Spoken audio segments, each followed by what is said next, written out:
अस्सलाम वालेकुम and welcome back to जोर का जोड़ एशिया कप 2023 स्पेशल डिस्कशन। हमारी ये पूरी ट्रांसमिशन जो चल रही है उसमें डिस्कशन ऑब्वियसली एशिया कप के हवाले से हो रही है, मगर साथ ही साथ हम आप लोगों को अलग अलग चीज़ों के हवाले से एजुकेट भी करेंगे, बिकॉज हमारे पास जो लेजेंड्स मौजूद हैं ऐसा नहीं हो सकता कि उनकी अवेलेबिलिटी का हम फ़ायदा ना उठाएं, उनकी यहाँ प्रेजेंस का हम फ़ायदा ना उठाएं। तो साथ ही साथ आपको हम कभी स्पिन बॉलिंग के हवाले से बता रहे होते हैं, तो कभी बैटिंग के हवाले से बता रहे होते हैं, तो कभी कीपर ने क्या गलती की जिसकी वजह से स्लिप का फील्डर जो है वो डेविएट हुआ। ये सारी डिस्कशन यहाँ होती है हमारे प्लेटफॉर्म पे, और कभी कभार उर्दू की भी क्लास होने लगती है। सो ये डिस्कशन और ये एनालिसिस और ये जो जोर का जोड़ है, ये जोड़ हमारा बना रहेगा पूरे एशिया कप के लिए। और डिस्कशन को अब हम शुरू करेंगे। हमारे मेहमान हमारे साथ मौजूद हैं और हमारे साथ मौजूद हैं मोहम्मद यूसुफ, मुश्ताक अहमद साहब, Iram Javed and Hafiz Imran. So welcome to the show once again. शुक्रिया, बहुत शुक्रिया।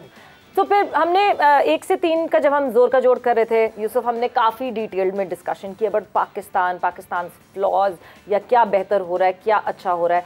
एक चीज़ जिसका हमें टाइम नहीं मिला था और वो मैं ज़रूर आपसे जानना चाहूँगी मुशी भाई से, क्योंकि मैंने वो बात उस वक्त कर ली थी, वहीं से उस कड़ी को फिर से जोड़ते हैं।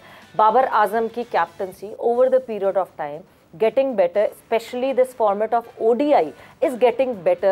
और ODI एक ऐसा फॉर्मेट है जो लगता है कि as a batter and as a captain Babar Azam को बड़ा सूट करता है। देखिए, कैप्टनसी के बारे में कुछ कहना ज़रा मेरे लिए मुश्किल है, क्योंकि मेरा अपना एक सोच है शुरू से ही। और पाकिस्तान के फॉर्मर टेस्ट मैं इसीलिए वही कह रहा हूँ कि मेरी अपनी एक राय है, हो सकता है आप लोग या जो दूसरे लोग हैं वो इसको इत्तेफाक ना करें, क्योंकि मेरी सोच ये है कि जब बहुत कम मैंने देखा है कि कैप्टन ऐसे आए हैं, जैसे एलन बॉर्डर था, इसकी टीम अभी नई थी, यंग टीम थी, और वो एक पीरियड ऐसा आया था कि ऑस्ट्रेलिया की टीम उस टाइम मार खा रही थी कम्यूज़ की कैप्टनसी में, और फिर उसको एलन बॉर्डर को दी गई तो उसने टीम बिल्ड की और 87 का वर्ल्ड कप जीते। कम लोग ऐसे होते हैं कि जो जैसे गंगुली को टीम मिली, उसको इतनी अच्छी टीम नहीं थी, उसने बनाई, वो टीम जीती, ऑस्ट्रेलिया में सीरीज़ ड्रॉ की, पाकिस्तान में आके टेस्ट सीरीज़ जीते, वनडे सीरीज़ जीते। लेकिन जब तक आपके पास टीम अच्छी ना हो, कैप्टन भी इतना ज़्यादा सक्सेसफुल नहीं हो सकता। बाज़ टाइम कैप्टन बहुत लकी होते हैं, वो कोई चेंज करते हैं, वो विकेट ले जाता है या कोई और अच्छी चीज़ हो जाता है। बाज़ टाइम कैप्टन जो भी कुछ कर रहे होते हैं वो उनकी फेवर में नहीं जा रहा होता। तो इसलिए कुछ कहना कि कैप्टन ने ये कर दिया या कैप्टन ने वो कर दिया, हाँ आप जैसे अब सभी बात कर रहे हैं किसी चीज़ पे, तो हो सकता है उस दिन कोई ऐसी चीज़ हुई हो किसी से, लेकिन वो भी कैप्टन भी एक इंसान होता है, उससे भी वक्ती तौर पे कोई गलती हो सकती है। लेकिन जैसे अगले मैचेस में दोबारा फिर वो वही कैप्टन होता है, वो जीतते हैं, हम कहते हैं ये बहुत अच्छी कप्तानी है। तो हार जीत पे हमें डिसाइड नहीं करना चाहिए कि कोई कप्तान अच्छा है या बुरा है। हाँ, कई दफ़ा ऐसी चीज़ें होती हैं कि जो बहुत शार्प कैप्टन होते हैं वो अंदर भांप लेते हैं कि इस टाइम क्या करना चाहिए क्या नहीं। जैसे मैं जब टीम में खेलता था तो मलक साहब की बात बहुत करते थे लोग कि वो बड़े ज़हीन कप्तान थे, और मैं समझता हूँ स्मार्ट थे बड़े, हाँ, है ना? लेकिन मैं काफ़ी कप्तानों का अंडर खेला हूँ, सारे कप्तान बेहतर थे, सारे अच्छी कप्तानी कर रहे होते थे और जीत भी रहे होते, हार भी रहे होते थे। लेकिन ये है कि ये कहना है ये कप्तान की वजह से हार गए या कप्तान की वजह से जीत गए, इस बात को मैं एग्री नहीं करता। मैं बाकियों के मैं नहीं कुछ कह रहा। टीम सारी 11 की टीम जो है वो मिलके जीतते हैं, मिलके हारते हैं। उनकी परफॉर्मेंस होती है प्लेयर्स की, कोई एक बंदा नहीं जितवा सकता। अच्छा, इसमें नहीं, इसमें game but utilisation of the resources depends upon the captain. It's like you know, कप्तानी को क्यों हम कप्तान को क्यों बात करते हैं ज़्यादा, बाबर की बात करते हैं, कोई कप्तान हो XYZ, कोई कप्तान का मतलब पता है क्या होता है? Decision maker. आपके डिसीजन के ऊपर फैसले होते हैं सक्सेस और फेलियर के। सक्सेस और फेलियर हमारे आउटकम हमारे इख्तियार में नहीं है, वो तो अल्लाह के इख्तियार में, हमारा यकीन है ये।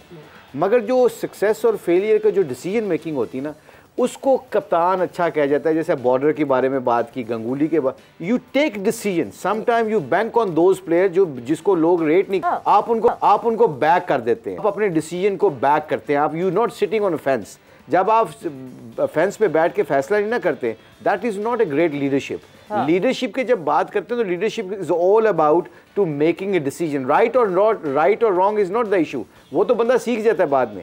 डिसीजन करना जो है ना, वो डिसीजन करने के लिए आपको चाहिए होता है बड़ा दिल, बहादुरी, जब आप बहादुर होते हैं, दिल आपका बड़ा होता है, तो यू टेक डिसीजन। अच्छा, उस पर फेलियर आते हैं, और फिर जो बड़ा लीडर होता है, जिसे हम कहते हैं वॉज वेरी गुड कैप्टन यार, वो इसलिए बड़ा कैप्टन बन जाता है कि वो अपने फेलियर से फौरन सीख जाता है। जैसे बाबर है, वो एक दफा आउट होगा ना, दूसरी दफा दूसरी इनिंग में आउट होता नजर नहीं आएगा आपको, क्योंकि वो अपने गलती से सीख के फिर आगे मूव ऑन करता है, उसको रिपीट नहीं करता। यही लीडरशिप की बात है ना। आई थिंक यूसुफ की बात बिल्कुल ठीक है कि ये तो प्लेयरों के ऊपर भी डिपेंड करता है, मगर जो लीडरशिप की जब बात करते हैं ना, जब जैसे हम for example let me bring that किस्सा वापस लेके आते हैं, जो इंडिया के खिलाफ 4 आउट होने के बाद आपने स्पिनर्स को ज्यादा ओवर करा दिए, उसमें आपने फैसला करना होता है कि मैं इस वक्त शाहीन के 2 ओवर और करा सकता हूँ, अभी इसने स्पेल खत्म किया, नसीम को मैं 2 ओवर करवा सकता हूँ, हारिस के मैं 1 ओवर और करवा सकता हूँ, 5 ओवरों का चांस लेके ये गेम का इधर खत्म कर सकता हूँ। ये वो फैसला होता है जिसके ऊपर आपने एंड के 10 ओवर नहीं सोचने होते। जब आप एंड के 10 ओवर सोचने होते हैं तो आप फिर कहते हैं ना सिस्टम के मुताबिक चल रहे होते हैं। सम टाइम लीडरशिप जो आपको बड़ा करती है ना, वो सिस्टम से आउट ऑफ द बॉक्स जाके फैसले करने वाले को लीडर कहते हैं और दिलेर कप्तान कहते हैं। This is all about the captaincy, I believe that. मैं भी इसमें गलत हो सकता हूँ। यानी यूटिलाइजेशन ऑफ रिसोर्सेज की हम बात करते हैं, रिसोर्सेज हैं कभी कभार कप्तान, जैसे बिल्कुल यूसुफ ने ये बात सही कही कि एक कप्तान जिसके पास टीम ही नहीं है, जिसके पास वो पूरी रिसोर्सेज ही नहीं है, सारे जो बॉक्सेस हैं वो टिक मार्क नहीं हुए हुए हैं, तो वो कप्तान तो क्या कर सकता है? वो ऐसा तो नहीं कर सकता कि नहीं जी वो बॉलिंग भी करने लगे, वो बैटिंग भी करने लगे, वो पीछे कीपिंग भी करने लगे। ऑब्वियसली नहीं, it is a team game and the team has to respond, but the team has to respond कप्तान की एक आवाज़ पे रिस्पॉन्ड। अगर आपके पास है वो क्वालिटी और आपके पास उनको यूटिलाइज कैसे करना है, वो कप्तान के ऊपर बहुत ज़रूरी है। 100% ये चीज़ तो बिल्कुल बाबर आजम पे ही डिपेंड करती है। लेकिन मुझे लगता है कि देखें, हर टीम में, हर स्पोर्ट्स में एक कप्तान होता है, तो फेस तो एक है, लेकिन मुझे ऐसा लगता है कि जो दिमाग है ना पीछे 3-4 है, क्योंकि बाबर आजम फील्ड में अकेले, बिल्कुल यूसुफ भाई की बात को मैं सेकंड करूंगी कि वो अकेले फील्ड में कुछ नहीं कर सकते। मुझे ऐसा लगता है, जैसे अगर आप इंडिया वाला मैच देखें तो उस दिन अगर आपने रिजवान को भी नोट किया तो वो भी थोड़े से ऑफ थे विकेट के पीछे, लेकिन जो नेक्स्ट मैच था जो हमने कल खेला है उसमें आपने देखे रिजवान ने जो पीछे कीपिंग किया बहुत आउटस्टैंडिंग थी, और हमारी टीम ने कितना अच्छा उनको रोक लिया। तो यहाँ पे बिल्कुल सही बात है, शादाब, रिजवान, शाहीन और बाबर आजम, इन चारों का माइंड मिलता है तो ये पाकिस्तान टीम जो है ये नंबर 1 पहुंची है। लेकिन फेस ऑब्वियसली एक ही सामने रहता है क्योंकि कप्तान एक ही है। हाँ, ये चीज़ है कि बाबर आजम में एक ये चीज़ अच्छी है कि मैनेजमेंट के सामने, सिलेक्शन कमेटी के सामने वो अपने फैसले पे डटे रहते हैं। उन्हें जो प्लेयर चाहिए वो उसी पे रहते हैं कि वो चाहिए, तो ये बाबर आजम की बहुत अच्छी बात है, अपने प्लेयर्स के लिए स्टैंड लेते हैं। अच्छा, क्वेश्चन आप लोग सब लोगों से और जितने भी व्यूअर्स देख रहे हैं सबसे क्वेश्चन है, कहते हैं ना आपस में डिस्कशन है, ये यूसुफ से भी है, इरम से भी है, जो भी सुन रहे हैं उनसे भी है, कोई भी जवाब दे सकता है। कप्तान का मतलब क्या है? Why they make one guy as special leader? Why he is a captain? What is the meaning of the captaincy?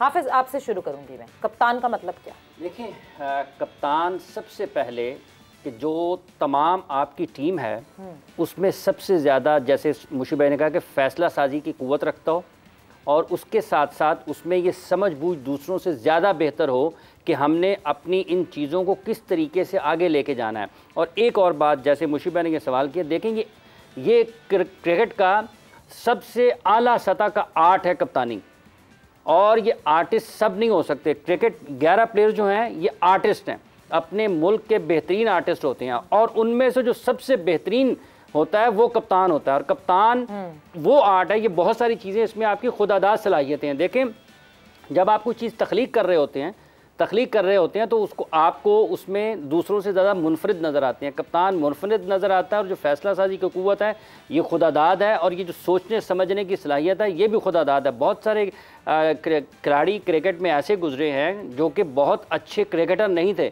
लेकिन बहुत अच्छे कप्तान थे। लेकिन अमूमी तौर पर आप देखते हैं जो बहुत ज़्यादा कामयाब क्रिकेटर होते हैं, कप्तान भी बहुत अच्छे होते हैं। आप नाम ले लें, एलन बॉर्डर की जैसे मिसाल दी है, फिर उसके साथ जैसे गंगूली की मिसाल दी है, फिर महेंद्र सिंह धोनी इस लिहाज से खुशकिस्मत है कि उन्हें बनी बनाई टीम मिली। इंजमामुल हक साहब को जब टीम मिली थी तो उन्होंने भी टीम खड़ी की, उनके पास भी आप देखें कि एक टाइम में पाकिस्तान से वो जो तमाम अजीम खिलाड़ी थे वो दूर हुए, उन्होंने फिर टीम खड़ी की है। पाकिस्तान की जब आप इस टीम की बात करते हैं तो इसमें बाबर आजम इस लिहाज से खुशकिस्मत हैं कि इनके पास एक ऐसी टीम है जिसमें आपको एक रफ्तार नज़र आती है, उनकी सूरत में हारिस रऊफ की सूरत में लहलहाती हुई गेंदें नज़र आती हैं, शाहीन आफरीदी के जो बल्लेबाज उसको समझ नहीं पाते हैं। इसमें आपको घूमती हुई नज़र आती हैं शादाब खान और नवाज़ की गेंदें। इसमें आपको बिल्कुल एक आप आला सतह की जो दिलकशी और आप अपनी तरफ खींचने वाली बल्लेबाजी है बाबर आजम की, वो अपनी नज़र आती है। तो पाकिस्तान की इस टीम में वो तमाम चीज़ें मौजूद हैं जो एक अच्छे कप्तान को अगर मिलें तो वो अपनी टीम को ऊपर ले जाता है। बट हाफिज आपने यहाँ पे एक बहुत इम्पोर्टेंट बात की है, खुदादाद सलाहियत होती है डिसीजन मेकिंग की। लाला ने हमें ज्वाइन इन कर लिया, शाहिद खान आफरीदी ने ज्वाइन इन किया। लाला वेलकम का चोर, अस्सलाम वालेकुम। लाला, यहाँ पे बात हो रही है कैप्टनसी, और कैप्टनसी की ये बात हो रही है कि किस तरह एक मुशी भाई ने एक सवाल पूछा था कि कप्तान एक्चुअली होता क्या है। हाफिज का यहाँ पे कहना है कि खुदादाद सलाहियतें होती हैं एक कप्तान में फॉर डिसीजन मेकिंग। फिर तो ये वही वाली बात हो गई कि captains are born, leaders are born, they not made. क्या आप इस स्टेटमेंट से अग्री करते हैं कि कैप्टन्स आर बॉर्न और कैप्टन्स डेवलप नहीं हो सकते ओवर द ईयर्स? देखिए, नो डाउट कप्तान की जिम्मेदारियां बहुत हैं। कोई एक सूबे की या एक शहर के प्लेयर को हैंडल नहीं करता, डिफरेंट कल्चर से आया हुआ होता है, तो इसलिए रिस्पॉन्सिबिलिटी बहुत ज़्यादा होती है। और ख़ासतौर पे एशियन टीमों की जो कप्तानी है वो कोई फूलों का बिस्तर नहीं कहूँगा उनको मैं, क्योंकि हम सारे कप्तानियों में से गुजरे, में पता है इसकी एंडिंग किस तरफ जाती है। और देखें, कुछ लोग होते हैं पैदाइशी होते हैं, कुछ वक्त के साथ साथ सीखते हैं। जो जितना अच्छी तरह और जल्दी सीखता है उतने ही जल्दी बड़ा कप्तान या लीडर बनता है। मेरा इस चीज़ पे बिलीव है जी। कप्तान का रोल क्या होता है, क्या होता है कप्तान लाला? लीडर होता है, सबको लेके चलता है, सबको साथ लेके चलता है, प्लान बनाता है, उन प्लान को एग्जीक्यूट कैसे करना है फील्ड के ऊपर वो उसके हाथ में होता है। तो बहुत बड़ी रिस्पॉन्सिबिलिटी होती है किसी भी चीज़ से, किसी भी इंस्टीट्यूट का जो लीडर होता है, जो कप्तान होता है, वो उसकी बहुत इंपॉर्टेंस है। वो स्ट्रॉन्ग होता है, उनको स्ट्रॉन्ग कैरेक्टर का मालिक होना चाहिए, वो जो सबसे इम्पॉर्टेंट चीज़ है। उसके हाथ में इंसाफ का जो तराजू है वो हाथ में लेके चलेगा तो मेरे ख्याल में अच्छे फैसले करेगा, मेरिट पे फैसले करेगा। एथिक्स होते हैं किसी भी चीज़ के जी। बिल्कुल जी, the balance of merit. I think 3 चीज़ें बड़ी इंपॉर्टेंट है कैप्टनसी के। मैं लकीली बहुत कैप्टन्स में खेल रहा हूँ, अल्लाह का शुक्र है अल्हम्दुलिल्लाह। ये भी यूसुफ भी खेला है, अफरीदी भी खेला, बल्कि ये तो कप्तान रह चुके हैं पाकिस्तान टीम के दोनों। मैं जो बात करना, ईमानदारी, honesty, decision making and you don't have to be selfish. ये 3 चीज़ें आप कप्तान कर लें, और उसके ऊपर जब आप इतने बड़े प्लेयर ना भी हो ना, तो when you start having those 3 things, आप यकीन माने ड्रेसिंग रूम में आप खुद ब खुद आप इज्जत कमाना शुरू करते हो। People will play for you. I think captaincy की ये तीन फंडामेंटल जरूर एंड रेगुलेशन आपके अंदर होंगे तो आप नेचुरल हैं या नहीं हैं, मगर अगर आपको ये जॉब मिलती है तो I think you can do this role. Honesty, decision making and selfish नहीं होना पड़ेगा। You don't think about yourself, leader never think about themselves. But क्या टीम के लिए सेल्फिश होना पड़ेगा? फिर एक बहुत इंपॉर्टेंट डिबेट यहाँ पे शुरू हो जाती है कि क्या कप्तान प्लेयर्स के लिए सेल्फिश ना हो या टीम के लिए सेल्फिश ना हो? बिकॉज टीम के लिए सेल्फिश डिसीजंस कभी कभार कप्तान को करने पड़ते हैं, और अपने बड़े बड़े अच्छे जिन ऑब्वियसली साथ इतना टाइम गुजारते हैं, अपने बड़े बड़े अच्छे दोस्तों से जो है वो भिड़ जाना पड़ता है। बिकॉज सेल्फिश का जो मतलब है ना, सेल्फिश का मतलब आई think you taking in a different direction now. Selfish का मतलब है आप अपनी इंडिविजुअल नहीं सोचते, आप अपनी जात का नहीं सोचते कि what I am getting out of it, you thinking about the team. जब मुझे 6, 11, 15 बंदों को ये पता चल जाएगा कि ये मेरा कप्तान अपने बारे में नहीं सोचता, अपनी गेम नहीं करता, इसका सारा मकसद है पीछे हमारी टीम का जीतना है या हमारी टीम को ऊपर लेके जाना है। जो गंगूली को बड़ा प्लेयर नहीं था, अगर देखा जाए, यूसुफ से पूछे, अफरीदी से पूछे, he was just average cricketer, good stats but average cricketer. Asia में अच्छा खेलता, बाहर जाके इतना अच्छा प्लेयर नहीं था, उसको बाउंसर सारी जिंदगी खेलना नहीं आया, मगर उसके बावजूद वो टीम क्यों खड़ी कर गया? क्योंकि उसमें वो ईमानदारी नजर आ रही थी, वो लोगों को अपना नहीं सोचता था। आज मैं अभी रिसेंटली उसका इंटरव्यू सुना है, उसने कहा था मेरी कैप्टनसी के पीछे जितनी भी कामयाबी मुझे मिली है वो मेरा ईमानदार होना और प्लेयरों को बैक करना और अपना नहीं सोचना। ये तीनों चीज़ों का आप जिस कप्तान को भी उठा के देख लो, ज़िंदगी के किसी भी एस्पेक्ट ऑफ लाइफ में देख लो, जो बंदा ये 3 चीज़ों से बाहर निकल आता है वो किसी चीज़ में भी उसको ऑनरशिप मिलती है, वो खड़ा कर देगा। बिल्कुल, ईमानदारी यानी मेरिट एरा, मेरिट पे बड़ी लड़ाई, बड़ी बहस होती है कि मेरिट पे सिलेक्शन होनी चाहिए और सारा नज़ला कप्तान पे आ जाता है। जी बिल्कुल आ तो जाता है, लेकिन मुझे ऐसा लगता है कि अगर मैं एज अ प्लेयर अगर मैं भी इस चीज़ को सोचूं तो मुझे लगता है कि ज़्यादा जो रोल होता है मेंस क्रिकेट का तो सारी बता सकते हैं, लेकिन मुझे लगता है ज़्यादा रोल होता है वो सिलेक्टर्स का होता है। हाँ, लेकिन कप्तान की राय उसमें ज़रूर होती है, लेकिन सारी टीम पे नहीं। मुझे ऐसा लगता है कि कुछ कुछ प्लेयर्स कप्तान की भी होती है, लेकिन ये सारा कह लें कि एक सिलेक्टर्स और कप्तान इन सब की मिल के ही जो है वो कोई टीम बनती है। चलें जी, एक और बड़े मजे की यहाँ से जो है हम डिबेट का सिलसिले को आगे बढ़ाएं। बड़े मजे की हो रही है, लेजेंड्स हमारे साथ मौजूद हैं। और क्या टीम कप्तान की होनी चाहिए या टीम चीफ सिलेक्टर की होनी चाहिए? लड़वाना फील्ड में जो है वो कप्तान ने है, बट चीफ सिलेक्टर भी तो नजर रख रहा है कि डोमेस्टिक में कौन सा लड़का क्या कर रहा है और क्या नहीं कर रहा है। सो इस पे डिस्कशन को आगे बढ़ाएंगे। जोर का जोड़ पे इस वक्त हम ब्रेक पर जा रहे हैं, बट सिर्फ इस पे डिस्कशन को आगे नहीं बढ़ाएंगे। जल्दी से ट्वीट करें, जल्दी से मैसेज करें, #आस्क जोर के जोड़ का ZKJ #AskZKJ लिखिए और कमेंट कीजिए और जल्दी से पूछे सवालात। हमारे लेजेंड्स बैठे हैं आपके जवाबात देने के लिए। थोड़ी सी आपको दिखेगी क्लास यहाँ पे क्रिकेट की आफ्टर दिस शॉर्ट ब्रेक।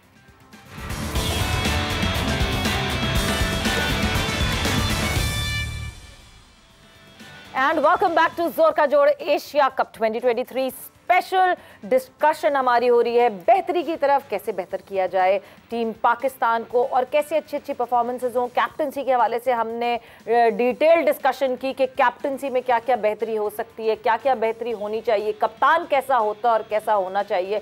मगर अब वो वक्त आ गया है जहां पे आप लोगों को मौका मिलेगा अपने लेजेंड से इंटरैक्ट करने का। यानी आप कर सकते हैं ट्वीट और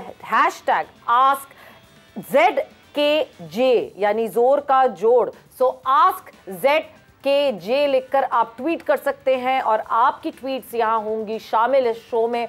हमारे लेजेंड्स आपकी ट्वीट्स का जवाब देंगे। सो सिलसिला ये शुरू करेंगे और आप लोग की ट्वीट्स को एडअप करेंगे। सो हमारे पास जो पहली ट्वीट मौसूल हुई है दैट इज जावेद इकबाल साहब। उन्होंने यहाँ पूछा है, अस्सलाम वालेकुम, वालेकुम अस्सलाम, मेरा मुश्ताक अहमद से ये सवाल है कि वर्ल्ड कप में इमाद वसीम एक अच्छा ऑप्शन नहीं होगा। फिर उन्होंने पूछा है और साथ ही साथ मोहम्मद यूसुफ से ये सवाल है कि सलमान अली आगा की जगह सऊद शकील को मौका देना फ़ायदेमंद नहीं होगा क्योंकि हारिस सुहेल तो है ही नहीं। मुशी भाई पहले आप जवाब दीजिए और फिर Yusuf. I think Imad is a very good cricketer. You know he is also 3 in 1। जिस तरह हम शायद की बात करते हैं, he is 3 in 1। You know bowling भी, बैटिंग भी और फील्डिंग में भी आउटस्टैंडिंग होते हैं। तो Imad Wasim is one of the cricketer. बात है कि 2020 फॉर्मेट में वो काफ़ी खेलते रहे, उनको 50 ओवर खेलने का भी रिसेंटली इतना एक्सपीरियंस नहीं है। I think Nawaz is playing 50 overs for last year और सो फॉर पाकिस्तान, और 2 साल 3 साल से खेल रहे हैं और फर्स्ट क्लास क्रिकेट भी खेल रहे हैं। आई थिंक ये जो मिनी टेस्ट क्रिकेट हम बार बार करते हैं, इसका टेम्परामेंट टोटली डिफरेंट है 2020 से। सो हैविंग सेड दैट कि Imad Wasim is a good cricketer, he can be a match winner, but in 2020 I believe on जो 50 ओवर की गेम होती है, जिस तरह राशिद खान को हम देखें, स्पिनर तो बहुत तगड़े हैं, वो दुनिया में उनका नाम है, वो द मोस्ट एक्सपेंसिव क्रिकेटर किसी भी लीग में उठा लें। जब 50 ओवर की जब भी वो गेम खेले हैं तो वो एक्सपोज हुए हैं। उसकी पीछे वजह क्या है कि वो उनको वो 50 ओवर में विकेट लेने का जो एक तरीका सीखना होता है या आप उनके गेम आनी चाहिए, वो शायद नहीं है। स्किल तो है, इसका स्किल का डाउट नहीं है, मगर लोग क्योंकि फिर आपको खेलना आसानी से समझते हैं, क्योंकि 2020 में लोग बॉल को नहीं देख रहे होते, रिस्ट को नहीं देख रहे होते, वो सिर्फ स्कोरों को देख रहे होते हैं, चौकों छक्कों को देख रहे होते हैं, जिसकी वजह से बॉल के ऊपर कॉन्सेंट्रेट नहीं करते। तो I think coming back to इनका जवाब आई थिंक दूंगा, उसमें यह है कि स्पिनर वही काम करेगा जो टेस्ट मैच की तरह विकेट लेगा, जो कंडीशन को फ्लाइट वेरिएशन जिसके पास ज़्यादा तगड़ी होगी। लाला, आपसे भी मैं इसका जवाब जानना चाहूंगी। इमाद वसीम की बहुत बातें हो रही हैं। पाकिस्तान वर्सेस न्यूजीलैंड के अगेंस्ट जब मोहम्मद नवाज की फिंगर इंजरी हुई थी, उस फिंगर इंजरी के बाद से नवाज की इफेक्टिवनेस में कुछ कमी आई है, इसलिए इमाद वसीम की शायद बातें भी हो रही है, बिकॉज नवाज ने शुरुआत बहुत अच्छी की थी but right now he is not responding that way. आपका क्या इस पे कहना है? मेरे ख्याल में मुशी भाई ने बड़े खूबसूरत तरीके से इमाद वसीम के बारे में बता दी है। और देखें, तीसरा जो एक और चीज़ जो मैं ऐड करूं मुशी भाई की बात में, 50 ओवर के लिए आपको फिटनेस भी चाहिए। वरना अगर आपको याद है कुछ अर्से पहले जब टीम अनाउंस हुई थी तो मैंने कहा था कि यार इमाद वसीम को भी होना चाहिए, लेकिन बाद में मुझे कुछ चीज़ें पता चली कि फिटनेस जो है ना उसकी वो स्ट्रगल करता है, या बीच में जब भी उसकी बात आती है वनडे की तो फिटनेस पे उसको हमेशा क्वेश्चन मार्क होता है उस लड़के का। अदरवाइज बहुत उसने पास्ट में भी खेला है, नया बॉल जब करता था अब तो ज़रूरत नहीं पड़ती हमें नए बॉल की। इमाद वसीम उसी वक्त इफेक्टिव है जब वो नया बॉल करता है, ख़ासतौर पे जो बॉल उसका अंदर आता है। तो लेकिन वही वाली बात है जो मुशी भाई कर रहे हैं, फिटनेस मेरे लिए फिटनेस भी इंपॉर्टेंट चीज़ है 50 ओवर। यूसुफ, सलमान अली आगा की जगह सऊद शकील। हाँ, दोनों अच्छे प्लेयर हैं। देखा जाए तो दोनों ने परफॉर्मेंसेस दी हैं टेस्ट में भी और वनडे में भी। वनडे मेरा ख्याल है सऊद शकील 1-2 ही खेला, ज़्यादा नहीं खेला, लेकिन बड़ा डेंजरस प्लेयर है। जो मैंने उससे जितना देखा है वो स्पिन के अगेंस्ट बहुत ज़बरदस्त खेलता है, उसके पास स्वीप शॉट है। देखिए स्पिन के अगेंस्ट अगर आपके पास स्वीप शॉट है तो आप किसी भी बॉलर को तंग कर सकते हैं और उसकी लाइन चेंज कर देते हैं आप। फिर वो डरता हुआ कि आगे करूं या पीछे करूं, उसकी लाइन चेंज हो जाती है और वो उसको सिंगल्स लेनी भी आती है, स्ट्राइक रोटेट करता है। अभी वो लास्ट वनडे जो खेला था उसमें वह 9 रन से 5 बॉलों पे किए हुए थे जब रन आउट हुआ है। लेकिन इधर अगर देखा जाए दूसरी तरफ तो आगा अली सलमान भी स्पिनर्स के अगेंस्ट बहुत अच्छा खेलता है और साथ हैंडी है, बॉलिंग कर लेता है थोड़ी। 3-4 ओवर्स वो लास्ट मैच में भी इंडिया के खिलाफ उसने अच्छे किए थे। तो दोनों अच्छे प्लेयर हैं, डिपेंड करता है कि उस टाइम टीम को क्या ज़रूरत है। अगर प्योर बैट्समैन की ज़रूरत है तो मेरा ख्याल है वो साउथ शकील पर चले जाएंगे। अगर उन्हें थोड़ी साथ बॉलिंग भी करवानी है तो मेरा ख्याल है वो फिर सलमान पर चले जाएंगे। बिल्कुल जी। और जहां हम बात कर रहे हैं स्पिन को फेस करने की, स्पिन को खेलने की, अगला सवाल जो है वो उसी से रिलेटेड है। यहाँ पे इनका हैंडल है मोहम्मद सुहेल, सुहेल रजीन इनका नाम है। मोहम्मद सुहेल ने ये सवाल पूछा है, रीसेंट टाइम्स के बैटर्स अक्सर स्पिन बॉलिंग पर कमज़ोर हैं। यूसुफ भाई से सवाल है कि इसको कैसे खेला जाए। यूसुफ भाई जरा, यहाँ ये पिच है, ये बैट है, पिच पे इतना वो जरूरी नहीं, लेकिन जो मुझे फील होता है, जो मैंने देखा है अक्सर खेल, जो मुझे लगता है कि ये हाथ चेक ही नहीं करते। अच्छा, हाथ नहीं देख रहे होते, ये पिच को खेल रहे होते हैं कि बॉल यहाँ पड़ेगा तो कहाँ जाएगा। ये मतलब बाबर इस क्लास अपार्ट, मगर नहीं, बाबर की बात ही नहीं हो रही ना। मैं बाबर की बात नहीं, मैं तो ऑल टुगेदर बड़े जो भी बैटर हैं हमारे, ये हाथ कोई भी चेक नहीं कर रहा, जो मुझे लगता है। क्योंकि जब तक आप स्पिनर का हाथ नहीं देखेंगे कि वो लेग स्पिन कर रहा है या गुगली कर रहा है, एक ऑफ स्पिन कर रहा है या वो बाहर निकाल रहा है। आजकल तो बाहर इस तरह निकालना मेरा ख्याल है वो नहीं हुआ। आजकल वो मेरा ख्याल जोर से ऐसे तेज बॉल करते हैं जिससे बाहर निकल जाए या सीधा रह जाए, वो है। जब तक आप स्पिनर का हाथ ही नहीं देखेंगे तो आपको पता ही नहीं चलेगा बॉल कौन सा कर रहा है। इसीलिए डिसीव हुए थे, और डिसीव ज़्यादा होते हैं T20 में। अगर आप देखें तो T20 में इसीलिए स्पिनर जो है टॉप 10 में ऊपरले 3-4 में स्पिनर हैं, क्योंकि वो जल्दी में होते हैं स्पिनर के अगेंस्ट और वो हाथ भी नहीं चेक करते, बस इस तरफ घुमाने के चक्कर में होते हैं। हाँ, अगर आप स्पिनर्स के अगेंस्ट 2-3 चीज़ें जो है वो बड़ा ज़रूरी। एक तो हाथ चेक करें कि कौन सा बॉल करें, दूसरा आपके पास इतने स्ट्रॉन्ग हो आप गैप में खेलने के। देखिए ये एक्स्ट्रा कवर गैप होता है, बिल्कुल सीधा गैप है। बास का रिवर्स स्वीप मारनी होती है, आप ये खेलें, ये वाली स्वीप, आपको दोनों स्वीप शॉटें आनी चाहिए और एक्स्ट्रा कवर खेलनी आनी चाहिए। अगर अभी आप मैच देखें जो अफगानिस्तान का हुआ है, पोजीशन, कोई पोस्चर, कोई देखिए ये तो मेरा है ना, हर बंदे का अपना स्टैंड खड़े होने का वो तरीका है, लेकिन मेरा अपना है। मेरा बहुत सिंपल सा था, ये इस तरह जी। मेरी ज़्यादा लेग्स नहीं, किसी की लेग्स यहाँ होती हैं, किसी को ऐसे खड़ा होता है। लेकिन मुझे ये फील होता था कि मैं जितना कंट्रोल में रहेगा मेरे, और जैसे अगर मुशी भाई बॉलिंग कर रहे हैं तो जब तक मुशी भाई के बॉल हाथ से निकलेगा नहीं ना, मेरी कोशिश होगी कि मैं इससे ज्यादा आगे ना जाऊं।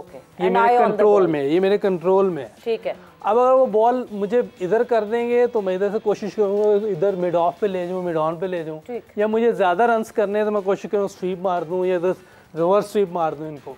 और है तो मैं रूम बना के इनको इधर ले जाऊंगा एक्स्ट्रा कवर की तरफ। तो उसी वक्त होगा जब मेरी चीजें कंट्रोल में होंगी, मैं अंडर द चिन खेलूंगा, या मैं निकल के भी खेल सकता हूँ जब तक इनके बॉल हाथ से निकला ही नहीं। अगर मैं पहले निकल जाऊंगा तो ये बॉल खींच लेंगे या बाहर फेंक देंगे, तो निकलने का इंतजार करना है। ठीक है। अगर मैं हाथ देखूंगा तो निकलने का भी इंतजार करूंगा, मुझे पता भी चल जाएगा कि ये गुगली है, लेग स्पिन है, तो उसके मुताबिक मैं खेलूंगा। मेरे ज़हन में गैप्स होने चाहिए। बट क्या ये एक सवाल ऐसी मेरे एक लेमैन एक सवाल मेरे जहन में आया है कि जब एक स्पिनर पे एक बैटर फंस रहा होता है सो जैसे ही आपने कहा कि बॉल हाथ से निकलने के बाद क्या आप आगे बढ़ के उसको खेल के उसको काउंटर कर सकते हो उस ब्रेक को? इतना ब्रेक तो वनडे में, T20 में होते ही नहीं। ये तो टेस्ट क्रिकेट में होता है कि यहाँ टर्न ज़्यादा, वो भी तीसरे चौथे दिन होता है, पहले 3 दिन तो वो भी नहीं हो रहा होता है। लेकिन स्पिनर बाज बहुत अच्छे होते हैं, जैसे सकलैन मुश्ताक है, ये लोग खेल, मुशी भाई खेले हैं, अब्दुल कादर साहब थे हमारे जो स्पिनर थे, या दुनिया के दूसरे मुरली है, हरभजन था, जो शेन वॉर्न है, कुंबले है, डैनियल विटोरी था न्यूजीलैंड का। तो ये अच्छी विकेटों पे भी अच्छी बॉलिंग करते थे कि अगर आज ज़्यादा टर्न नहीं है तो इनके पास बहुत सी वैरायटी हैं, आप फ्लिपर कर देते हैं, कोई बास का आप पीछे से बॉल कर देते, अक्सर पीछे से कर देते होते थे, सकलैन दोनों लाइंस पीछे से बॉल कर देता था। तो ये जो क्वालिटी बॉलर होते हैं वो अपॉर्चुनिटी क्रिएट कर लेते हैं फ्लैट विकेट पे भी, अच्छी बैटिंग विकेट पे भी। लेकिन आजकल अगर आप देखें तो ज़्यादातर फ्लैट विकटें हैं, और रन्स बनाना, अगर आपके पास शॉट्स हैं और अगर आप ये चीज़ें नोट कर रहे हैं तो आपको चारों तरफ खेलना भी आता है, तो मेरा ख्याल है कि स्पिनर्स पे खेलना आसान होगा बनिस्बत के फास्ट बॉलर्स के। T20 में अगर अब मैंने पहले भी कहा कि इसीलिए 3-4 टॉप 10 में स्पिनर हैं ऊपर के नंबर पे, तो वो हाथ नहीं चेक करते, स्वीप शॉट अक्सर नहीं मारते। मेरी ये अक्सर डिबेट रहती है कि हमारे प्लेयर्स जो नीचे खेल रहे हैं अब अंडर 19 या फर्स्ट क्लास, इनको दोनों स्वीप शॉटें आनी चाहिए और गैप्स में खेलना आना चाहिए। एक्स्ट्रा कवर बहुत ज़रूरी शॉट है और बिल्कुल सीधी। अच्छा, इसमें मैं बीइंग स्पिनर बताऊं, जैसे यूसुफ ने तो आपने बैटिंग का डिस्क्राइब किया। जब मैं इंग्लैंड के खिलाफ खेला था, इंग्लैंड के खिलाफ कोचिंग की है, तो उनको स्पिनर नहीं खेलने आते थे। तो जो फंडामेंटल रूल एंड रेगुलेशन है जिससे हमें बॉलर जो सईद अनवर साहब, यूसुफ, इंजमाम, जितने भी बड़े, सलीम मलिक साहब, ये ब्रायन लारा, ये हमें मुश्किल डालते थे, तो हमारी अच्छी बॉल को सिंगल ले लेते थे। तो जो इंग्लैंड के साथ कोचिंग करने में मुझे हेल्प हुई एज ए स्पिनर, मुझे पता चलता था कि यूसुफ की टेक्निक क्या है, इसे क्यों अच्छा खेलता है। तो मैं थोड़ा सा, अगर आप इजाजत दें तो डिस्क्राइब करूं। ये जो आपने क्वेश्चन किया, नहीं, ये जो बॉल है ना, फॉर एग्जांपल अब ये देखिएगा, ये बॉल पड़ा है ना, ये पड़ा है, अब ये मैं खड़ा हूं, ये फ्रंट फुट वाला बॉल है। अब यूसुफ को पता है ये फ्रंट फुट वाला स्पिनर का बॉल आगे गिरा हुआ है। अब मैं जब इंग्लैंड के, क्योंकि लोगों को पिचें बहुत अच्छी थी, एशिया में खेलने का, टर्न खेलने का मजा नहीं आता था उनको, तो वो क्या करते थे, वो पहले ही टांग निकाल लेते थे, गेंद अभी गिरता नहीं है। यूसुफ ने बड़ी अच्छी एक बात की है कि बॉलर के हाथ से गेंद नहीं गिर रहा, तो आपका स्टांस जैसे मर्जी हो, टांगे खुली हो या छोटी हो, बैलेंस का होना बहुत जरूरी है। You have to have a good balance. जैसे ही मैंने मुश्ताक अहमद ने या हरभजन ने या शाहिद ने बॉल की, यूसुफ का ये होता है, अब ये वेट कर रहा है कि बॉल आगे है, फ्रंट फुट पे खेलना है कि पीछे खेलना है। अब ये बॉल बैट्समैन ने डिसाइड करना होता है। हाथ को रीड करने की तो बात की बात है ना, पहले आपने डिसाइड करना है, लेंथ पिक करनी है। जब लेंथ पिक करने के लिए आप ऐसे खड़े होते हैं ना, तो आपका बैलेंस होता है, आप तैयार होते हो कि फ्रंट फुट पे खेलना कि बैक फुट पे। जैसे ये बॉल गिरा ना, आप सारे व्यूअर्स देख रहे हैं जो उनका क्वेश्चन है, आप पूरा इसके ऊपर चढ़ जाते हैं, यहां से स्पिन किल कर देते हैं आप, ये गेंद स्पिन होएगा नहीं, तो आप इसको ड्राइव भी मार सकते हैं, सिंगल भी कर सकते हैं, जैसे यूसुफ ने कहा। इसी बॉल को अगर आप पीछे फेंक दें यहाँ पे, अब ये क्या है कि मैंने वेट कर रहा हूं, अब ये गेंद पीछे है। अब ये यूसुफ जो है या इंजमाम है या सईद अनवर है, जो हमारे बड़े ग्रेट प्लेयर होते हैं स्पिनर के, वो क्या करते हैं, आप देखते हैं गेंद पीछे गिरा हुआ है, अब इन्होंने आगे जाके ऐसे नहीं रोकना, वरना तो स्पिन आपको बीट कर देगी और स्कोर सिंगल भी नहीं होगी, तो सिंगल भी नहीं होती और उसको आप ना फंस भी जाते हो। अब इसी बॉल को आप देखिएगा कि विकेट और जो ये क्रीज है ना, इसके अंदर 4 फुट का फासला होता है। ये क्योंकि यहाँ पे स्टूडियो में तो कम है ना ये, तो आपने ये पिछला पाँव जो होता है ना स्पिनर पे पिछले पाँव का सबसे ज्यादा रोल होता है कि जैसे ही आप पीछे जाके पूरा घूमते जाते हैं, आपका डिस्टेंस कितना, बॉल यहाँ से कितना पीछे हो गया, मैं बहुत ज्यादा पीछे हो गया। जैसे मैं बहुत पीछे हुआ, अगर ऑफ स्पिनर है तो अगली टांग को मैं खोलता हूं और मिड विकेट पर स्क्वायर लेग में सिंगल ले लेता हूं। अगर लेग ब्रेक है तो मैं ये टांग खोल के मैं कवर और पॉइंट में सिंगल ले लेता हूं, या कट पे चौका मिल जाता है। अब जो leg spinner like Mushtaq Ahmed या कोई भी है, वो ये समझता है कि यार ये बंदा मेरे अच्छे बॉल को चौका मार रहा है, अच्छे बॉल को इसलिए चौका मार रहा है कि इसने प्रैक्टिस नेट में स्पिनर के खिलाफ इतनी की है कि अगले बॉल को आगे और हल्का था पीछे खिंचा होता बॉल है, तो उसको ऑल द वे पीछे जाके वो 4 फुट का जो डिस्टेंस है उसको कवर करके अगली टांग को खोल के आपने इधर भी खेल सकते हैं, इधर भी खेल सकते हैं। और आपका जो ग्रेविटी लेवल है ना, वो इतना नीचे होता है कि स्लो पिचों के ऊपर भी आप आराम से सिंगल और गैप में सिंगल डबल कर सकते हैं। इसी वजह से आप जो अच्छे बॉलों पे स्कोर भी कर सकते हैं। I hope I described Yusuf, सही बात है, बिल्कुल ठीक, क्योंकि आप जब तक आप ये बॉल को पीछे नहीं जाएंगे ना, ये और आपका ये है बिल्कुल। इधर से आप ये भी ले सकते हैं, इधर ये भी ले सकते हैं। इससे ज्यादा डिटेल में मुझे लगता है कि नहीं जवाब मिल सकता था, वो इस वजह से जितनी अच्छे तरीके से इसलिए बता दिया बैटिंग का भी, बड़े बड़े प्लेयर्स के साथ खेले, इंजमाम भाई, सईद भाई, उस समय जावेद भाई के साथ। मगर वक्त यहाँ पे बिल्कुल खत्म हो गया, हमें जो है वो फौरन शार्प क्लोजिंग करनी पड़ेगी। आप लोग का बहुत बहुत शुक्रिया, लाला आपका बहुत बहुत शुक्रिया, एंड आप लोगों का बहुत बहुत शुक्रिया। ऐसी क्लास आपके सामने नहीं हो सकती, ये जो हमारे गुरुजिया बैठे इनसे सीखने का मौका यहाँ आपको मिल रहा है जोर का जोड़ पे। सो कीप वॉचिंग समा टीवी, अपना बहुत ख्याल रखिएगा, टेक केयर, बाय बाय, अल्लाह हाफिज।